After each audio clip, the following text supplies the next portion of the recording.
Welcome everyone. For our last discussion today, Kyiv, Cabul, and Taiwan, how it's the geopolitical landscape changing, I would like to welcome Zuzanna Buszman. Please, big round of applause. Luca Steinmann.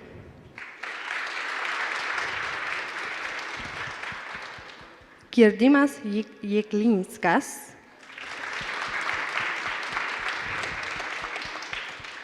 Gwynthian Prins.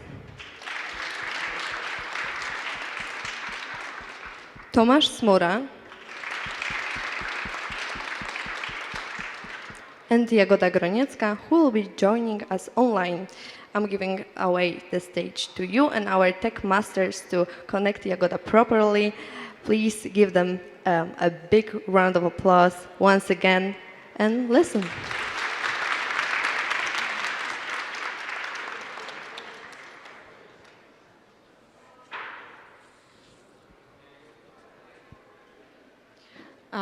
Okay, good morning, or rather good evening almost, ladies and gentlemen. I have the honor to lead today's discussions I so call it a tale of three crises, Cabul, Kyiv, and Taiwan, in shaping the new world order. And maybe a short introductory note from my side, and then I will shortly, just for one sentence, please, introductory note from our speakers. So my name is Zuzanna Buszman. I'm the member of the board of advisors and as well as mentor in our future foundation. From my educational background, I had the honor to study law here in Warsaw, but also at UC Berkeley. I was also a visiting student in the International Research of Columbia University. Right now I'm stationed here in Poland. I'm working for Frontex. And yes, and I'm very happy about this discussion today. So I will give a short introduction allowance for the first speaker.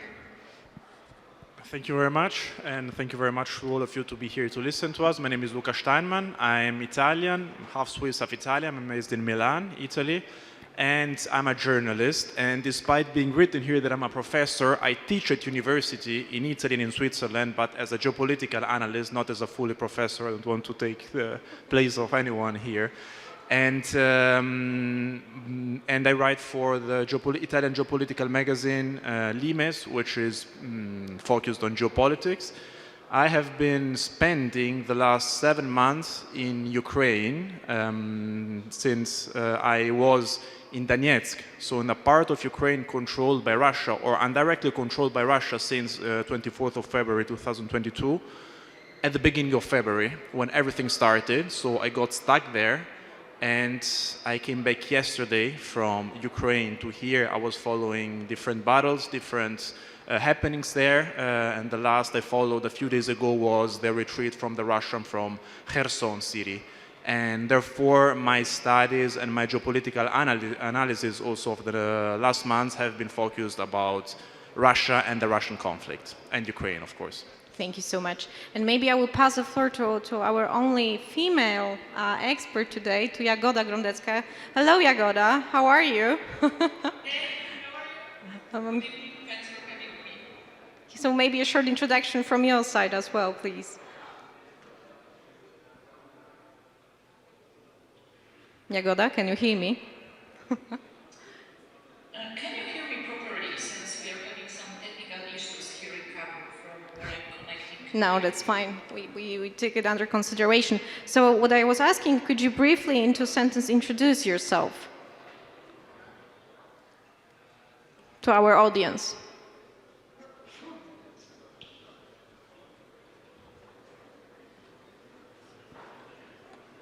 Okay, I think she's typing me right now, and I will check it in the message.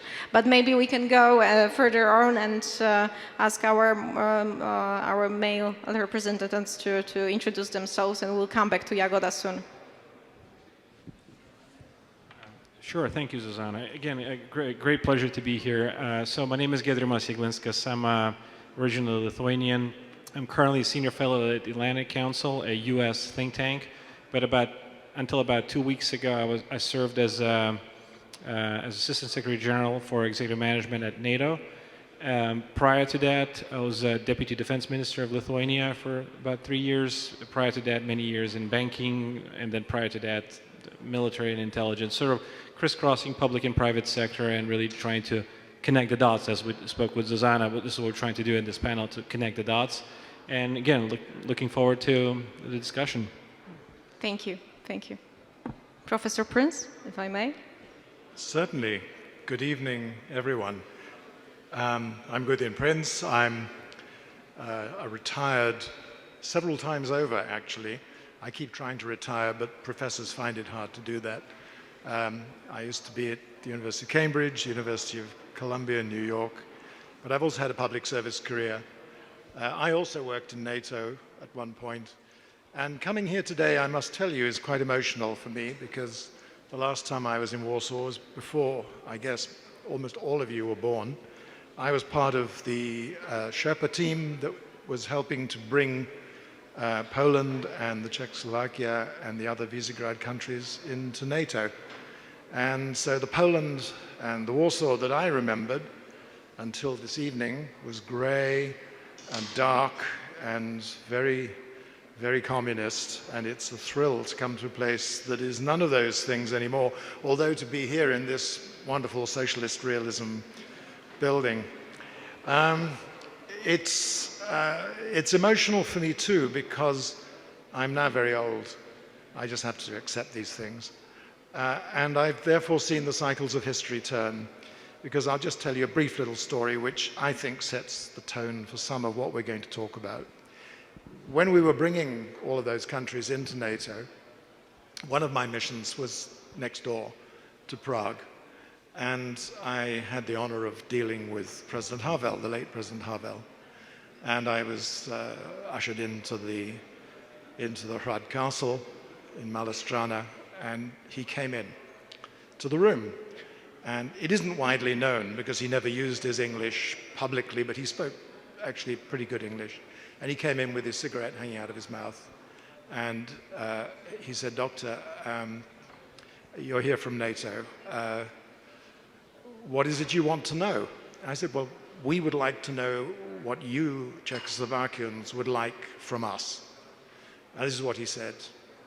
He said, "If you offer us membership of NATO, we will join. If you offer us membership of the European Economic Community, as it was then, we will join. If you offer us membership of a ladies' flower arranging circle, we will join, because we will join anything that takes us back to the heart of Europe." And those are the messages that we're hearing now from the Ukrainians just across the border. Great, thank you. Thank you, Professor, for this anecdote as well, introductory note. And maybe Jagoda, can you hear us, and could you introduce yourself just really in 2 sentences before we come to discussion? So my name is Olga. I'm a neurologist, journalist, and reporter since 2.5 years based in Cabul, Afghanistan, where I have been following the collapse of Afghan Islamic Republic and the current developments under the Taliban government. Great, thank you, thank you. And last but not least, I would like to give the floor to Director Smura for a short introductory note. Thank you, Zuzanna. Very briefly, but as I see the time is running, my name is Tomasz Smura. I'm the member of the board and director of research at Pułaskiego Foundation. It's Warsaw-based think tank, which focuses on transatlantic security, transatlantic area, let's say, and international security. But my personal interests are East Asia, so it's probably why you invited me to this panel with Taipei as the last part of the sentence. Thank you. Exactly. So thank you for this introductory short notes. And coming to the gist of the discussion, I wanted to briefly introduce you what was my idea of this panel and for inviting our really honorable guest today. So we must admit when it comes to international relations that actually the last 2 years have been exceptionally turbulent and precarious time. So we could see how liberal democracies are struggling everywhere. We could see populists, we could see nationalists coming to a little bit to undercut the internationalism that a little, let's say, once backed the world order that we arranged after World War II. So the idea of today's discussion is to focus on three events, to grasp, let's say, main takeaways of them. And as a first one, it's going to be the United States withdrawal of its troops after a 20-year-long presence in Afghanistan in 2021. The second, of course, the Moscow invasion and military aggression on Ukraine from February this year. And lastly, but not least, of course, the issue of Taiwan and the crumbling policy of deterrence of three main actors playing role there. So, of course, mainly Beijing, DC, and Taipei. So, the question I would a little bit try to find here, to answer, is by connecting the dots between these events, is finding the interlinkages of how one of these events did or could in the future, because this is something that we're going to foretell in a way, influence the future world order, having in mind not only, because these three cities, and I know some of our experts think there should be another cities also included in the title, but we're going to get to this, are paved in a framework of very different vulnerabilities that's coming on the way. So it's not only about crisis itself, but it's also about power transitions. It's about some kind of imperial nostalgia that's also running together with the issue of pandemic, financial crises, and occurring climate change. So coming to the first string of this tale, so namely Afghanistan, well, it is about more than a year now that since Taliban are back to power. So I would like to start with the question for Jagoda, and I hope she hears me well. Can you? Yes, Yeah. Oh, that's perfect. So my question would be, how actually have the Taliban changed in this 20 years since they were forced from power in 2001, and what is basically right now the perception of Afghans, our common people, on Taliban rules? Well, first of all, expecting the Taliban to bring some crucial changes within the movement, some ideological changes, political changes, was a piece of rock complete naive from the West. Of course, Taliban were trying as hard as they could during negotiations in Doha to present themselves as a newer, maybe more modern, more moderate version of the Taliban. But when we look at the very nature of this movement, first of all, it claims that everything it does and the policies that it implies is based on religion. Actually, it is quite often based not only and not fully on religion, but also many tribal, local, ethnic customs. But here is more important what Taliban believe they do than what they actually do. So, since the Taliban don't really believe in any reinterpretation of the Quran, of Hadith, of Sharia, then how could we expect them to bring some very fundamental changes, especially with the position they started from?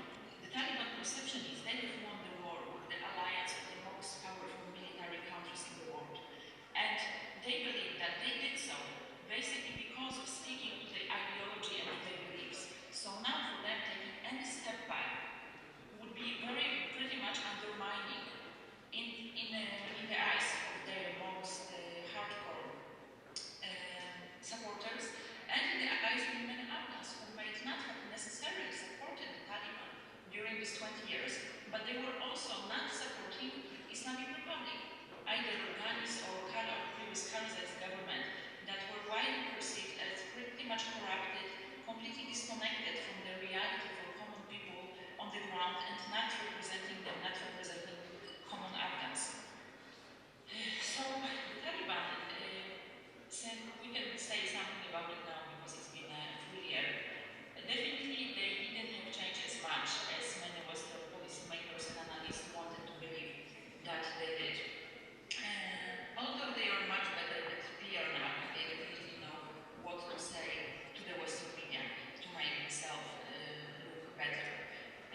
truth is, though, they every day make it harder and harder for the West to engage with them.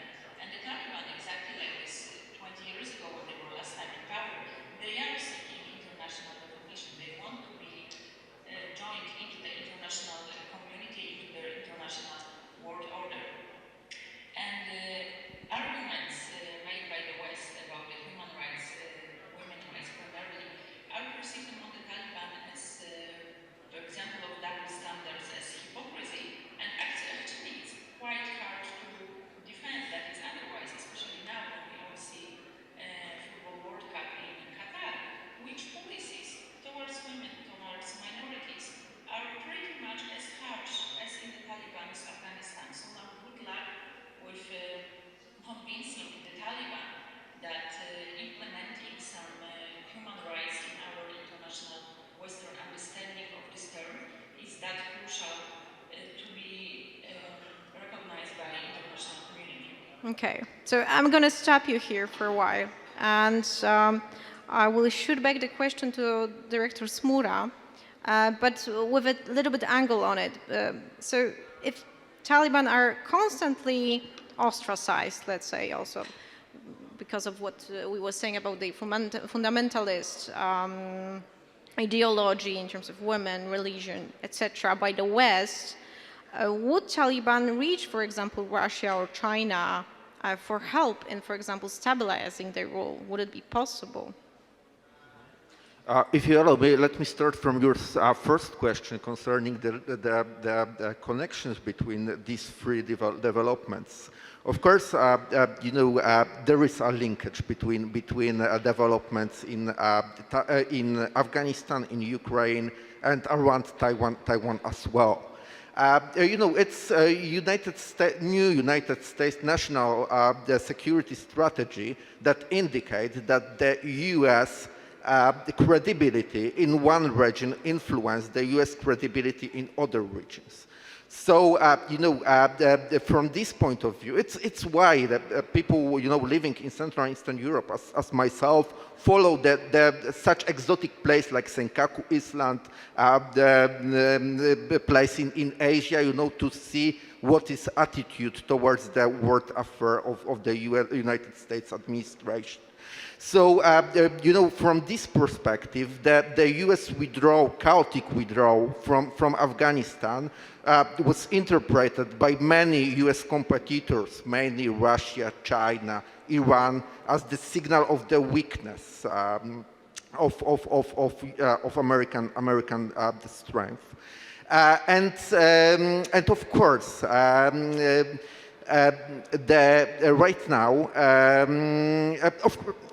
but when it comes to Afghanistan, you know, the U.S. involvement in Afghanistan from the beginning, it was a strategic mistake, absorbing too much resources into the region of secondary importance from the U.S. national security point of view. So basically, the Biden decision to cancel this mission and withdraw U.S. forces was correct, but the way it was done, it's different story. And it was, of course, read by Kremlin, by Putin, who from the beginning, you know, considered Biden as a weak leader, as another, you know, a signal that he can accelerate his aggressive plans vis-à-vis Ukraine. And of course, but this linkaging between regions follows both ways. And also, you know, right now the U.S. involvement in Ukraine is followed by the PRC leadership. Of course, we had the tensions in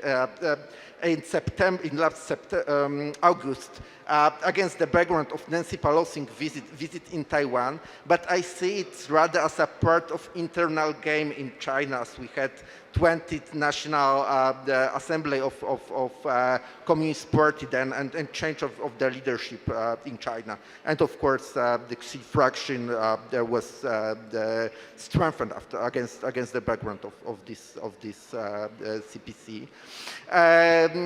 But you know, following what's going on Ukraine, of course, for the PRC leadership, the absorption of Taiwan into China, it's a part of national strategy. It's a part of national rejuvenation of China.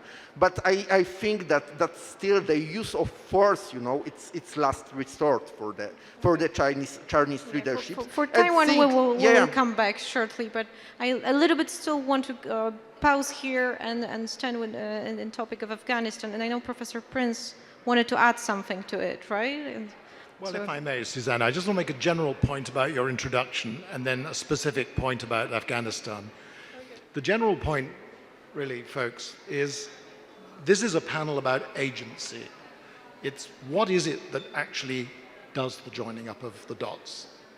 And there are trends, and there are big trends, and you mentioned several. There's geopolitics, and what is geopolitics? Geopolitics is geography as frozen history. And there's a very important reason why Afghanistan has been the seat of warfare. It's the place where the British and the Russians played the great game in the 19th century. That's when General Elphinstone in 1841-42 was ignominiously defeated. It's been, as the Afghans boasted when the Russians withdrew, the place which buries empires. But there is a third feature of agency, which has been quite unpopular recently because especially Marxist historical analysis tends to think more about trends and big issues like geography, and that's individuals. It used to be quite popular to think that history was made by great men and women, but usually men. And all of a sudden, in the course of the last year, we've discovered that that can be true again.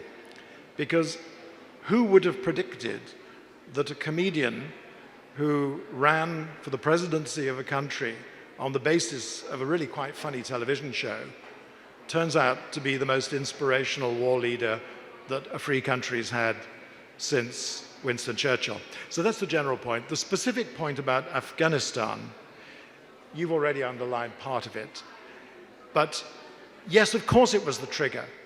It was the proximate trigger for the Ukrainian war. And as we were saying to each other in the green room just before, I cannot, in my long experience working with the British Ministry of Defence, I cannot remember more people being more furious because, please remember, we were forced to withdraw. We were forced to surrender. This was a surrender of all the bleeding and the injury the British troops put into trying to help the Afghans create a different type of society. And that was all thrown away by Mr. Biden, who, as an American politician, if you look at his record, has been wrong on every single major geopolitical issue in his now very, very long career, and who is now, on top of it, senile. And so the question comes as to what can you do, which is the question. And I'd like to put it, if I may please, to Jagada, because yes, we have completely unnecessarily surrendered to the Taliban. There is no expectation as to why the Taliban should have changed. But there are other people in Afghanistan, notably the son of Ahmed Sheikh Massoud, the Lion of Panjshir. And what is the situation with the resistance? Because he, after all, the young Massoud was trained at Sandhurst at the British Military Academy. He's no mean general. And he was, and his father before him, very heavily supplied by the West.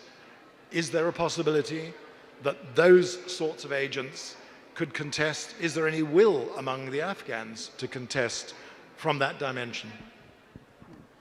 Okay, so I will keep that question for Jagoda for just a second because I also wanted to give a floor, sorry, Professor, to Mr. Steinmann on this regard, on what's your view on this general coming back power of Taliban, the general outlook of the West towards it, and also like a small caveat from your side, what do you think, whether Taliban could encourage race for extremist group again, or this is rather something they wouldn't like to get into to consolidate their power again? Well, I've been the last time in Afghanistan last December, and so it was a few months after the comeback of the Taliban to power. And I can remember that while entering Kabul, I was surprised because it was possible to see many ladies walking around the streets. Some of them were showing their hands around, like normally without wearing gloves. And some of them were also showing their faces, so wearing a scarf, but showing off their faces. And this was something that everyone was telling me to be very new compared to the experience of 20 years before when the Taliban with Mullah Omar were at power back then. And most probably this is a strategy. Colleagues were speaking about this. The strategy is to be seen and portrayed as different as they used to be before 20 years ago, in order to try to be accepted by the international community or by part of it. Obviously, when we were leaving the city of Kabul or we were leaving the very city center of Kabul, the situation was very different. And there are many people that were not happy with the former government, with the, let's say, pro-Western government, with a republic before, that are now not following either the Taliban because they say Taliban are trying to show a new face, but they are the same as before. But from a geopolitical perspective, what I think is very relevant is that the Taliban are trying to be accepted internationally. And there have been some powers so far, some states, that have shown steps towards their acceptance. We're speaking about China. Basically, the Taliban are repressing the Uyghur movements that are based in Afghanistan, making this way the business of China, right? So they say basically, you recognize me in a certain way, and I will repress those movements that you are considering, that you are classifying as a terrorist movement, and these movements, the Uyghur movement, are active in our ground. Then, of course, we have Pakistan, which has many historical links to Afghanistan, that is also implementing conferences on its grounds to enable or to push for a more international involvement of Taliban. We have some Gulf countries, and last but not least, and here I come also to maybe one of the most important points, we have Russia. Because Russia has never left totally Afghanistan since the war of the 80s. Russia have always kept some connections within some tribes and within some region in Afghanistan in a comparable way to what Russia is trying to do now in Syria. Russia is kind of not having such a strong influence anymore on the Syrian government as it used to be 2-3 years ago, because the influence of Iran is growing, but at the same time they are trying to put the base to have their permanent presence somehow within the secret services of Afghanistan and of Syria, within the politicians, within the tribes. And I think that the observation of Russia in Afghanistan was one of the reasons that pushed the Russian government and Putin to decide to attack Ukraine, or that contributed to convince him that Ukraine could be attacked, because the West was seen and was portrayed as weak and as divided.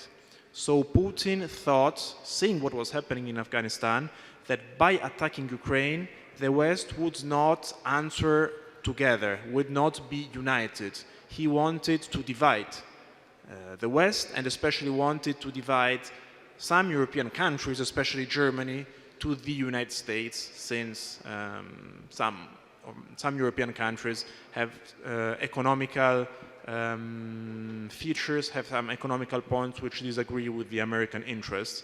And as for now, we can see that it has been pretty much unsuccessful. The goal of Putin was at the beginning to make a putsch de facto in Kyiv, and to establish a new pro-Russian government that could be recognized internationally according to his plans within a few months.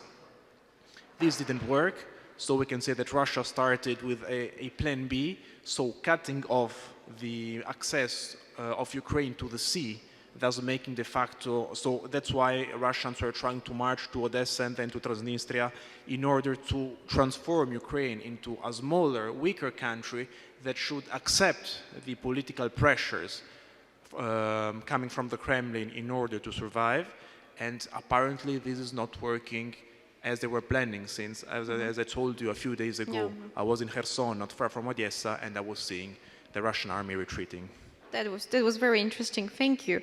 And coming to similar question about possible connections with Russia or China to Mr. Jeglinskas, I wanted to ask you: do you think Taliban could be recognized internationally by the international community per se, like legally saying?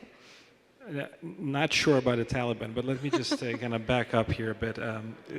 I think what we kind of briefly referred to is sort of the global trends, and I think we need to really understand the global backdrop that we're in. The big trends are happening, and I think these trends are important not just for geopolitics. They're important for your careers, for your studies, for your lives in the next decades.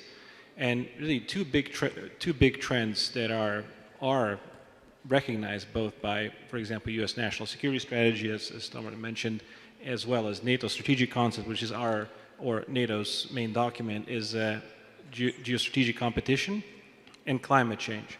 Now, we are in those trends whether we like it or not.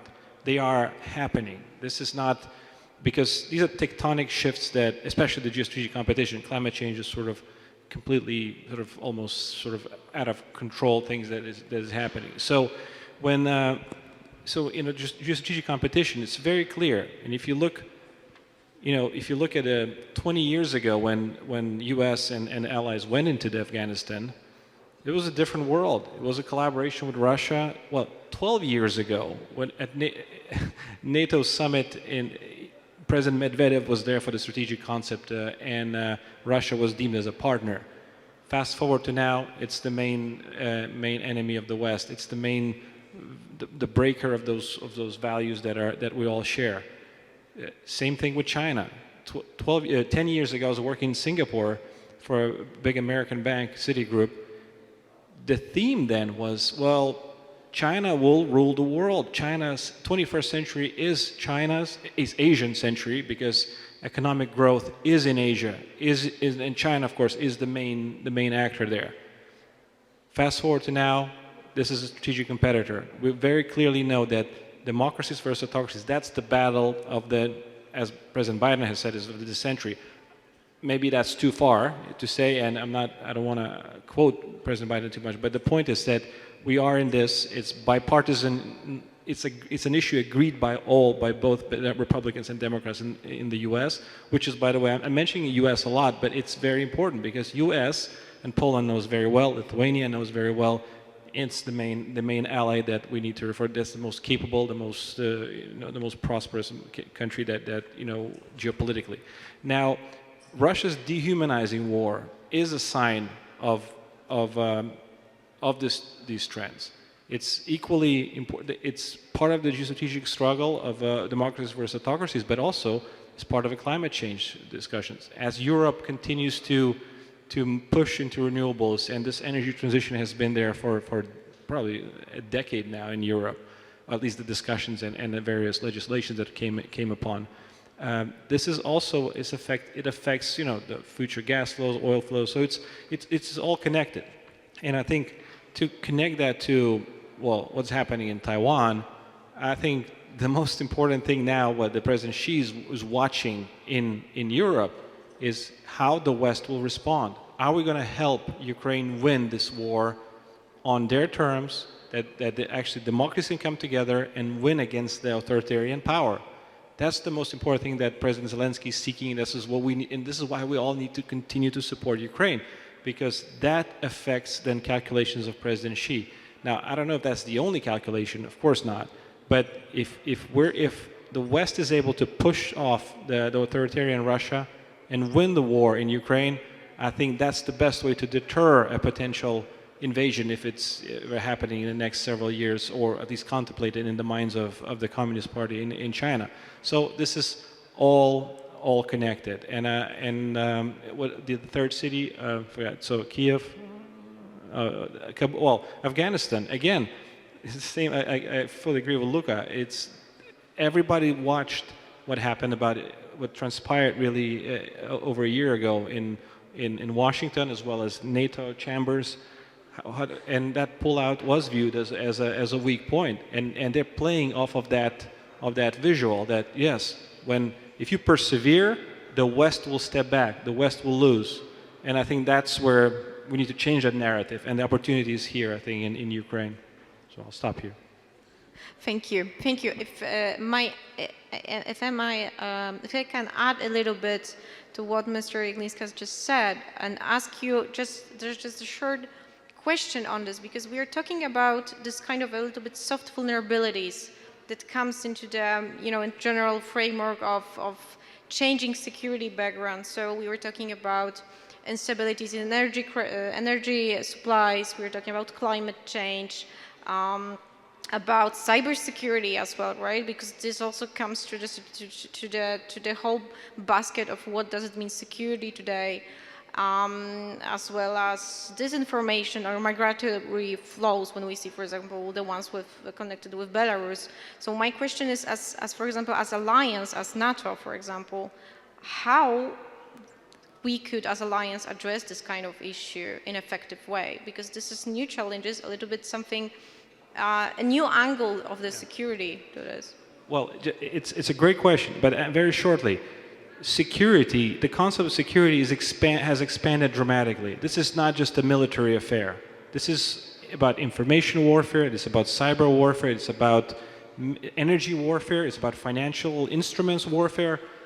Everything can be weaponized. We saw that from Russia. We do it back to them with the various sanctions. It's all connected. Now, at NATO, that's the point of the whole adaptation that the Secretary General has launched about a couple of years ago, is really expanding into other areas beyond the military, kind of diplomatic, military political realm.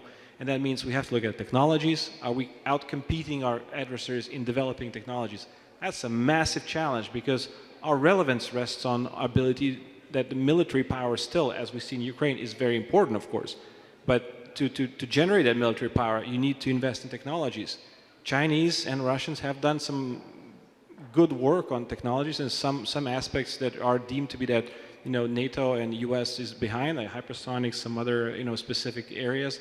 Whether it's true, hard to say. The point is we need to continue investing to expand the scope of what NATO is doing. So that's why the shift to China. First time in history, PRC or China is mentioned in our strategic concept. Now that's a paper. That's a NATO paper, but it's, again, that means 30 nations agreed. That's the lowest common denominator. They all agreed that China is a strategic competitor to us, to our interests. And, this is why we need to be, everything is connecting. We're trying to connect the dots in this panel, but I think everything's connected. NATO is trying to connect, as you will need to connect in your careers, I think, so. I'll stop here. Great, thank you. And I was about to come back to Jagoda, but a short note from Professor Prins, short note? Well, it's going to be short, but it's also going to be a profound disagreement. Because yes, you're completely correct to identify the two trends, the geopolitical one and the climate change one, but I would suggest to you that the climate change trend needs a little bit more attention than we normally give it. It's perfectly rational to have a policy about climate change, but the policy itself has to be rational. And the policies of the West over the last 25 years have been completely irrational. What we have done is to pursue energy strategies which have essentially self-harmed. If you look at absolute energy consumption in the European Union, in the United Kingdom, in the United States, and in China, there is one absolutely crucial standout fact, and this is something that is unprecedented in the history of the last 500 years. In Europe, in the United States, in the United Kingdom, we are seeing absolute declines in the utilization of energy. In China, we are not. China has essentially cornered the market in high-quality power, which means fossil fuel power. They have no interest in the climate change agenda. Please don't delude yourself for 1 second to think that they have. No interest in it in its own terms, but they and the Russians have a great interest in the West's obsession with climate change because it can be used as an instrument, like a Trojan horse, to get into us and cause us to self-harm. Just to give you one simple example, in the United Kingdom, we have just had a decision made not to proceed with fracking gas in what is one of the largest proven gas fields outside the United States. It is not coincidental that the Russian FSB was supplying the green activists with funding in the millions of dollars. Why wouldn't Mr. Putin do that? So we have to become realistic and recognize that there is actually no green energy transition, and there cannot be, for a very simple reason, which is that it's forbidden by law, and it's forbidden by the only law that actually matters, which is the law of thermodynamics. You cannot reverse the history of the last 500 years of how we have made society rich and you all young, well, and healthy. It's a complete illusion, and that's well understood in Moscow, and it's extremely well understood in Beijing. I'd be very interested to hear from experts on China, although I do spend quite a lot of my time looking at China also, but I'm not a China expert, whether they regard this extraordinary lock on primary energy, on rare earth materials, their complete control over the raw materials to create the so-called green revolution of these extremely expensive but very low thermodynamic quality fuels, which currently people have obsessed with for the last 20 years, and which is going to put us into this very cold winter in Europe, whether that will be actually an advantage thrown away by Xi Jinping making a mistake that has been made by previous Chinese rulers, which is that he will step too far. And he will step too far in the way that he has just done by taking absolute power to himself, and the mandate of heaven will then pass on. I'm sorry to interrupt you, but time is surely against us. And I really want one more question towards Jagoda, having her perspective from Cabul on how actually this conflict, this conflict in Ukraine and Russia aggression is perceived in Afghanistan by Taliban.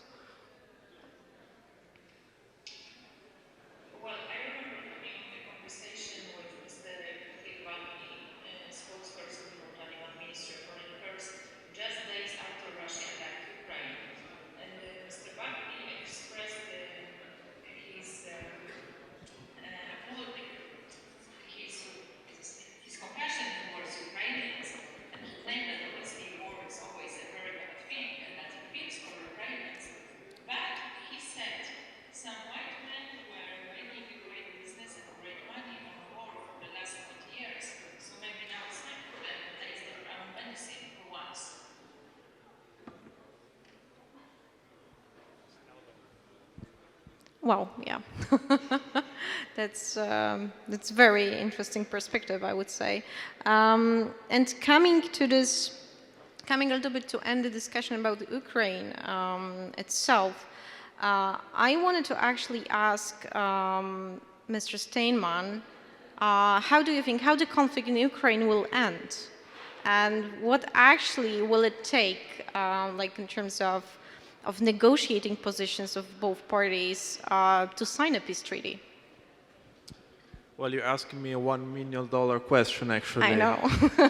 I cannot obviously say how the war will end, and I can share with you some impressions of mine I collected in the last months. I have the impression that many people also on the Russian side are unsure about the development of this war. First of all, because there are many new aspects that we are seeing that are emerging through this war that we, as observers, we didn't know. And I'm speaking both as I'm speaking about observers from Russia and observers from the West. First of all, we all know, we all saw it, the Ukrainian army is way more trained and equipped as at least the Russians were expecting. And if you remember the speech in which Putin started the war or announced the start of the invasion, he was inviting the Ukrainian army basically to surrender and not to fight against Russians entering Ukraine. This didn't happen. Unlike it had happened in 2014, where there were entire parts of the Ukrainian army that were giving up weapons in Donbass and were refusing or not willing to fight against the militias that Russia was supporting. As a second point, we are seeing that the famous Russian army is showing many weak aspects. And I'm convinced of one aspect. We are speaking always about the Russian army. I think after this war and from this war on, we should speak about the existence of Russian armies, because you have many different armies fighting one next to the other on the Russian side. We have the Russian regular army, we have the militias from Donbass, from Lugansk and Donetsk, we have the Chechen Special Forces, we have the Russian National Guard, Rosguardia, and we have Wagner, the contractors or mercenaries that are fighting on the Russian side, but I was making reports with and about them, and they were clearly saying me, we don't take orders from the Ministry of Defense of Russia, we take orders from our boss, so it's a private company, and our boss speaks with Putin. And this shows you how diverse, like how different internally is the Russian army. And there have been on the Russian side many problems in these last months when it comes to coordinations, or to coordination between these different armies fighting on the Russian side. And we are, like, I cannot say how this word will end, but we can definitely say that Russia, as we thought it was, and as it has been existing till today, will have to change. We cannot stay as it is right now because of a mere organizing issues. So we are seeing that the war is having huge consequences also on Russian politics, and we are seeing new emerging leaders inside Russia that are challenging the old ones and are willing to replace them. As emerging leaders, we can see again the leader of Wagner, Evgeny Prigozhin, who's also called the Putin's cooker, because like he used to be the head of a high number of restaurants where the Russian president was going for dinner, and he's expanded his business in war, we can say. And if you see how he speaks publicly, well, he takes some statements and he criticizes also Russian generals so much that we can understand that he is a growing figure, a growing person inside the Russian politics. And the second, and then I will conclude, other emerging leader is Ramzan Kadyrov, so the leader of the Chechen Special Forces, the leader of the Chechnya Republic, who has its own army, basically, the Chechenian army, fighting inside Ukraine with the Russian army, next to the Russian army, but being a separate entity. So, to conclude my speech, Russia will definitely change, but if you see, for instance, as Prigozhin and Kadyrov, well, they're definitely not people calling for peace in these moments, and in other moments neither. So Russia will definitely have to change and will change, but I was sure that it will change according to the Western standards. I was sure that Putin, according to the Western standards, is the worst scenario possible. I'm not sure about it. That was not very optimistic, but okay. So having in mind this perspective of where we are going in the war with in Ukraine with Russia, I would like to head the question to Director Smura and ask you. Well, many people assume that China, observing Russia's inability to conquer Ukraine, might be hesitant to invite Taiwan this way. So the question is how Beijing and Xi Jinping will approach it. So are they going to say, wait, maybe we should rethink it, whether it's worth it? Or are they going to ask themselves question, how can we do it better than Russians? So what lessons could be learned for China from the Russian-Ukraine conflict? Absolutely, thank you. So let me start from Ukraine. So, I remember after it was the second week of the war in Ukraine, one journalist asked me the questions how it's all, would finish. And I said that, strategically, after 2 weeks, Russia lost this war. The rest is a matter of the time. And actually, after 9 months, I didn't change my mind. And I think it's going into this direction. And of course, it's observed in China. Actually, there is no much difference between, from the military point of view, there is no much difference between Russian armed forces and the Chinese armed forces. They are based on the very similar equipment, tactics, and so on and so forth. But from the strategic point of view, Taiwan is much more difficult, militarily than Ukraine is. Actually, from the beginning, it was why I say that it's strategic failure, because from the beginning, it's just impossible from the military point of view to conquer the country of the size of Ukraine with 500,000 of kilometers and 40 million of people with 160 to 80,000 troops. It's impossible. Same about Taiwan, but Taiwan, it's much more difficult. I spent some time in Taiwan, and actually it's like, it was, I believe, the US Chief of Defense emphasized last time, it's a rock, on the middle of the ocean, 100 kilometers from the seaside. So the military operation against Taiwan, it's much more difficult than Normandy operation, D-Day operation during the Second World War. And actually, Chinese don't have capabilities like that, to conduct such kind of operation.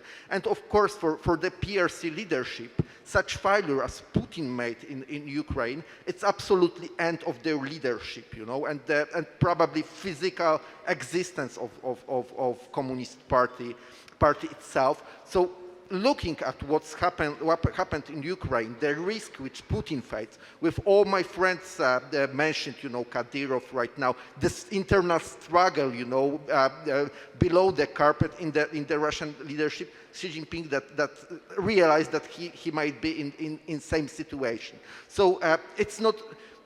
As I said in my introductory statement, of course, that Taiwan as a part of China, it's still strategic goal of the Chinese leaderships. But I think that they still consider it's not that right now to do it. They have their goal like 2050 as a China as a main superpower over the world, and of course there are many internal, difficulties concerning also energy and so on and so forth. It was Xi Jinping who emphasized that, that 21st century it's a time of strategic opportunities, but also strategic challenges concerning development, inequality, and so on and so forth, and of course energy. So I think right now China is focused on building internal strength when it comes to the domestic situation, armed forces, and so on and so forth. And after that, they will focus on the external goals, like involving Taiwan in absorbing Taiwan into the PRC rules. Thanks. Thank you so much. And so coming now to Mr. Jeglinskas, and in terms of we learned that China will have probably deter from the military conflict, having in mind what's going on in Ukraine.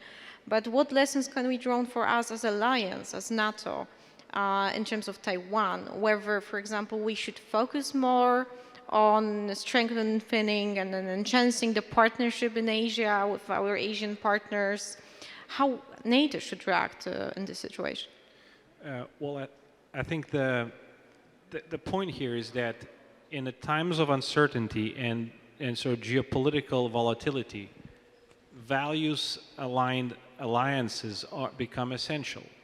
Whether it's EU, or it's NATO, whether it's Quad, or AUKUS, which is a nuclear partnership, Australia, UK, and US, or any other.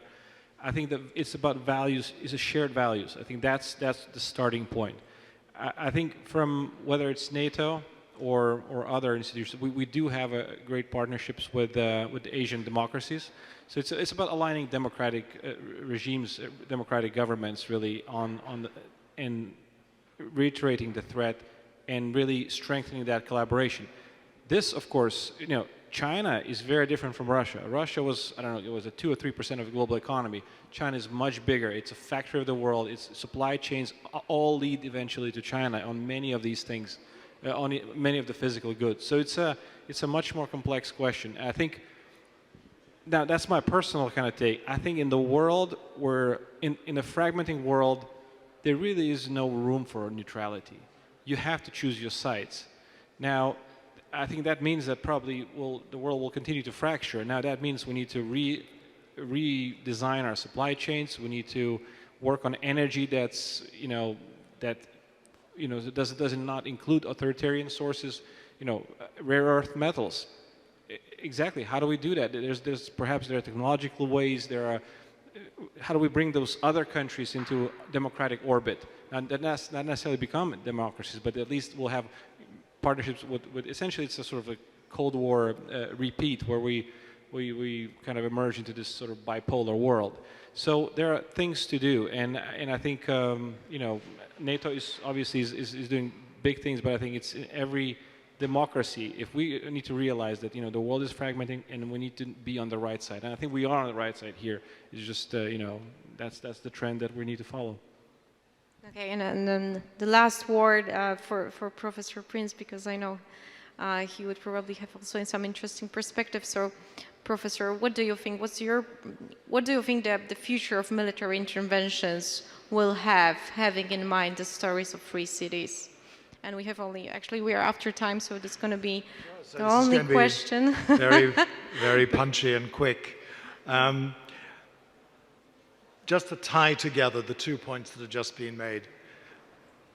It takes 3 years to build a ship. It takes 300 years to build a navy. The Chinese do not have anything like the capability, and they won't have for a very long time, to be able to contest the West, the united West. Second point, there are two NATOs. There's NATO, which is an alliance, and then there's NATO as a standard operating procedure. All competent militaries in the world, that includes the Japanese, for example, operate on NATO standing operating procedures. We, the free world, I use the old-fashioned language, we are immensely more powerful than the authoritarian countries who we face. The Chinese, final point on the Chinese are extremely vulnerable to us. Their vulnerability lies in the extent to which under the Hu Jintao regime, they built this remarkable growth rate by making themselves the manufacturers to us. This puts us in a position essentially to collapse them if that's what we want to do. I completely agree with Jeglinskas. We are in now an old-fashioned world of geopolitical contest, and my final word is on your question about how this war in Ukraine is going to end. You asked a very important subordinate part, which is what brings it to negotiation?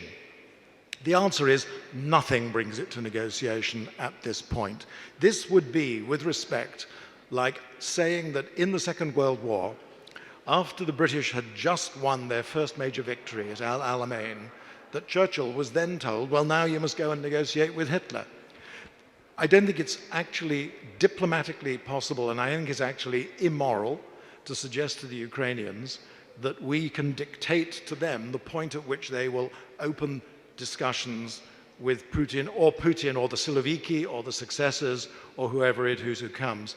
It's clear from what the Ukrainians are saying that they are not prepared to do it until they are considerably further advanced in their military victory. And our task is to recognize that actually their war is our war.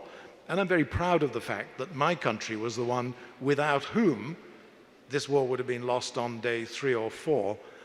What we have to make sure is that we are united in Europe. At the moment, the sad fact is that we are not. The Germans behaved disgracefully. There's no other word for it. They behaved disgracefully. It's now clear that they actually wanted the Ukrainians to collapse very quickly. It didn't happen.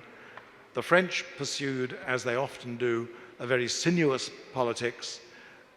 We therefore have got to find a way to reconnect people who should be allies, but who at the moment are actually pursuing different agendas. And the fact of the blowing up of the Nord Stream pipeline may serve as a wake-up call, because Mr. Putin, do remember, is at war with us as much as he is with the Ukrainians. Thank you so much. Thank you all our experts. So how I could conclude, I think a little bit with these discussions, sometimes chaotic, but I still think very valuable on possible connections and connecting the dots between different events. Surely we will a little bit spoil Fukuyama's dream on end of history, but I think one of the most important points underlined many times in many words today was the aspect of solidarity. And I think whatever the future, however uncertain it's going to be, our solidarity, or whether within the alliance as NATO or European Union, will really help us to get through all of this. And thank you so much, and please share applause with our guests. Thank you.